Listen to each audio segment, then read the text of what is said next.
आता नागपूरच्या दीक्षाभूमीनंतर आता जाऊया तुळजाभवानी मंदिरातील महत्त्वाच्या बातमीकडे। तुळजाभवानी मंदिर संस्थान कार्यालयातून आता महत्त्वाच्या संचिका गायब झाल्या होत्या। याच प्रकरणामध्ये जिल्हाधिकाऱ्यांनी चौकशी समिती नेमलेली आहे।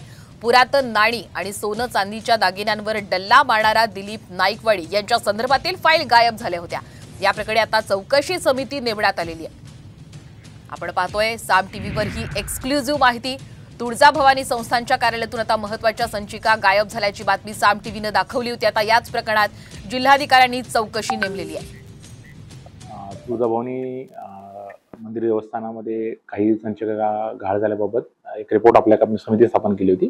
तर संबंधितांना आम्ही शोकॉज दिलेला आहे आणि त्यांचा जो खुलासा आलेला आहे तो संयुक्तिक आहे किंवा नाही त्यासाठी लेखाधिकाऱ्यांच्या अध्यक्षतेखाली 2-3 सदस्य समिती दिलेली आहे। त्यांचा खुलासा आम्ही त्यांना सादर केलेला आहे आणि तो खुलासा संयुक्तिक नसल्यास संबंधित काही कारवाई आम्ही करू। फायनल एक साधारणतः 8 दिवसामध्ये आम्हाला तो येणं अपेक्षित आहे। सर लेख लाडकी